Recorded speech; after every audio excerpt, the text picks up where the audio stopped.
Protecting your Airbnb from problem guests. When you deal with enough customers, you're going to have the occasional problem from time to time. Though we call them guests in the Airbnb world, they are still just another type of customer. In this video, we'll discuss how to manage problem guests, parties, potential issues, and how to solve them proactively instead of reactively. For those of you who are new here, I'm Nathan from B&B Fastlane, and as always, you can join our community and get access to a lot of resources at bnbfastlane.com. Depending on the size of each Airbnb you manage, you may need to take a variety of different security measures. Of course, some require more security than others. For example, a 6-bedroom mansion will require much more than a 2-bedroom apartment. Larger homes are especially at risk for parties and larger groups, causing issues for you and your client and their neighborhood. However, there are a lot of ways that guests can be a problem, and as the manager, it's your job to deal with it.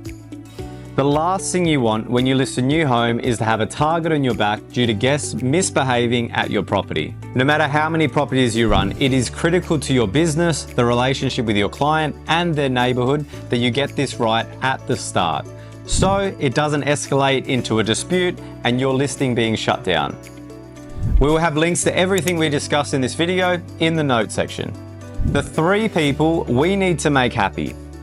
Having hosted over 60 properties, we have a pretty good idea about the types of security features that need to be implemented for each property. In my experience, the problem we face as B&B property managers is that we're constantly trying to keep at least 3 different sets of people happy at any one given time.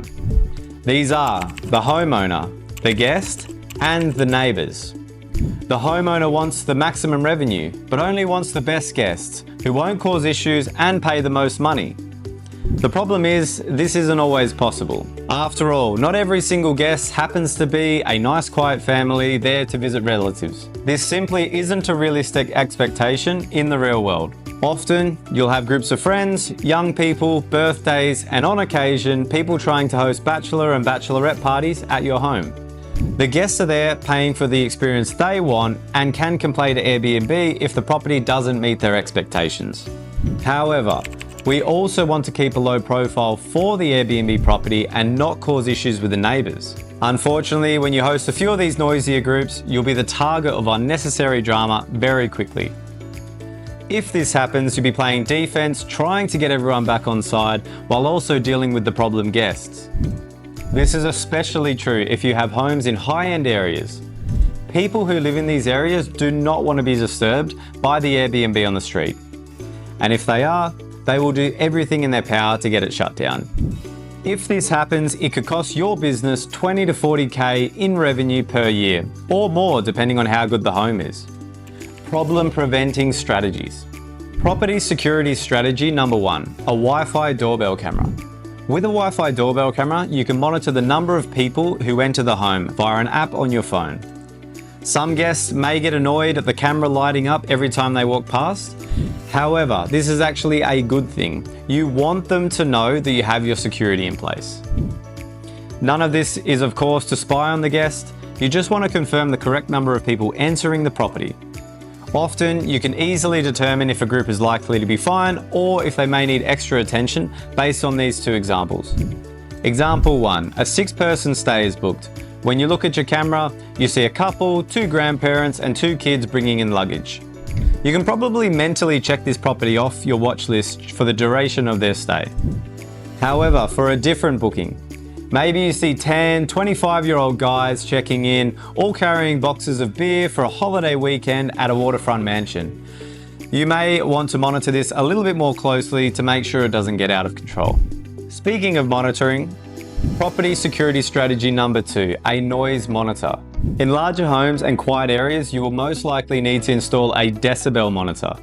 These are not cheap and often cost a monthly fee, but they are 100% worth it. These noise monitors work by measuring the decibel level of specific parts of the home or backyard. They're simple to set up. We often suggest putting them outside the back door or on the patio, assuming that's where the neighbors are most likely to hear the noise. Next, set a maximum decibel level you will allow past a certain time of the day. If the noise level goes higher than that decibel level for longer than 10 minutes, an alarm notification will go off on your phone. Once you get the first notification, you don't have to react straight away. Often I'd wait for the 20 or 30-minute alarm before acting. At this point, it is advised to check your doorbell camera to see if more guests have arrived. You'll likely also be able to hear the noise through the doorbell camera. From here, you can simply send the guests a message, let them know there has been a noise complaint, and ask them to please reduce the noise. Just do this on Airbnb so there's a record of it later. Always try to be polite with the first message, just in case it's been a mistake. Again, your guests may complain about this, but your homes are not party houses. If that's what they wanted, they should have booked somewhere else. Your listing should clearly state that you do not allow parties or events. In the case of bigger homes, the cost of these sound monitoring devices is small compared to the high revenue that these large properties generate. Plus, all of these costs generally get billed to the property owner anyway.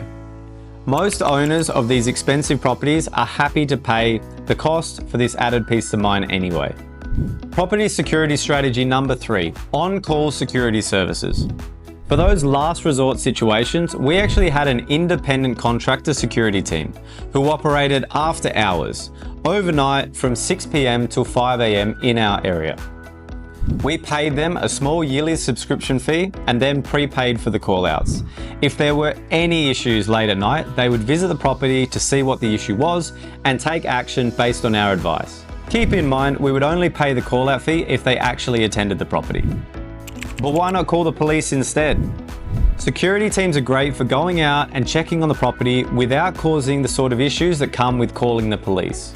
The service we used was happy to attend the properties with the freedom to either evict or give warning to the guests.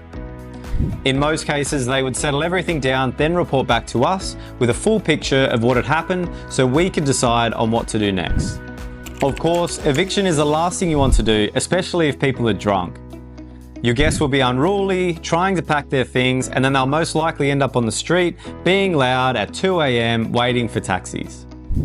This will often cause more disturbance to the neighbourhood than the party itself. A method we used for sending out our security team to party would be to have the security go there, inspect the situation, meet the guests, and just settle everything down. Then security would have anyone who wasn't our actual booked guest leave the home and have the booked guests threatened with eviction if there were any further noise complaints or disturbances. Depending on how bad the offence was, if we decided we wanted to evict them, this is generally how we handled it. We would actually wait overnight for things to settle down and then message the guests through the Airbnb app in the following morning, outlining the rules that they broke and giving them 1 hour to leave the property. This avoids a disturbance with the neighbourhood during the night, plus now you're dealing with sober guests in the daytime. At the end of the hour of the notice given, myself or one of our property managers would then attend the property to ensure that everyone was packed up and leaving, making sure there was also no damage to the property. These may seem like unlikely situations, but when you host enough stays at enough properties, they can happen from time to time. The better your systems are to deal with it, the better the outcome will be for you, your client, and their neighbours. Preparation and early detection is key. If you can notice these issues at 7 p.m. instead of reacting to a party at 1 a.m., the situation will be much easier to control. What can go wrong? Now, let's look at what can happen if you don't follow these guidelines. The first is obvious. You can end up losing tens of thousands of dollars per year from shut down properties and lost clients. Your clients want a hand-free service. If they have their neighbours calling them, making complaints in the middle of the night, then suddenly your service is no longer hands-free. Before long, they'll be micromanaging you, or they'll just simply end the service entirely. If you have a property manager in your business and they miss a large group of extra guests arriving at a property who then go on to cause a disturbance, your client relationship can be just damaged forever. And in some cases, the house may just get shut down by the local council due to these neighbour complaints. Everyone on your team needs to be vigilant and aligned on the same goals. You can prevent the majority of these events happening before the guest even gets there, but you have to have your standard procedures in place. Some properties attract problem guests. For whatever reason, some properties are just magnets for these issues. We had an amazing waterfront, 5-bedroom, 2-story home with a nice deck, nice pool, outdoor seating. People were always trying to host events there. After a party incident, we sent out a mass message to all future guests, reminding them that there are to be no events at the home and asking them to confirm that that wasn't their intention. Sure enough, we had a guest assure us no one else was coming. Then, on their check-in day, we were notified around 9 p.m. that there seemed to be a lot of people at the house. We contacted the guests who assured us, everything's okay. But when our property manager went there and knocked on the door, they discovered that there were around 40 people there for a birthday party. We followed our normal procedure of contacting Airbnb and giving the eviction notice. Then I went to the property myself. The guests seemed bewildered that he was being evicted, but I didn't have much sympathy. They asked if they could stay the night and I simply had to say no. So within 8 hours of them checking into a 3-night stay, they were sent on their way. Although we were vigilant and were able to rectify these issues quickly with minimal disruptions to the neighbours, this home was still reported to the local council and shut down a few weeks later. This one incident easily cost our business $30,000 per year in business revenue, and 2 to 3 times that when the time come to actually sell our business, because businesses are normally valued at 2 to 3 times yearly revenue. Some additional tips. Before we end, I want to go over a few other things to be aware of. For some apartments, you can't do much in terms of cameras due to the privacy or lack of placement areas. However, for a house, you should follow a standard procedure of having the owner pay for a doorbell camera. We used the Eufy brand cameras. In my opinion, they were well priced and easy to set up. Plus, I could have all the homes on one app on my phone. Another tip is to never give homeowners access to these cameras. I can go into detail about this on another video, however, trust me, this is never a good idea and will always work against you. Just do not do it. For larger homes and waterfront properties where sound travels easily across the water, I strongly recommend getting one of these noise monitors. We use the Minute monitors. They're expensive, but they do work well. They also have crowd detection, which is perfect if you have a property that's at risk for large groups, or you want to use them in an apartment. In terms of security, you may not have security services in your town. This typically means that the job will fall on you. Here's a tip. It's always best to not escalate the situation, especially if there's a large group there. If it's late at night, get all the extra people out and just quiet everything down. Then in the morning, send an eviction notice through the platform and attend the property to ensure everyone is leaving. Police are always the last resort in my opinion, as this will draw a lot of attention to your listing, but don't be afraid to tell guests that this is the next step and call them if you need to. A key takeaway here is to always involve Airbnb in some capacity and do so proactively before the guest does. If you don't contact Airbnb as soon as possible, they will not help you. Remember, these platforms, and especially Airbnb, are not there for hosts. They're there for the guests. That is, unless you force them to be on your side with good hosting procedures and communication.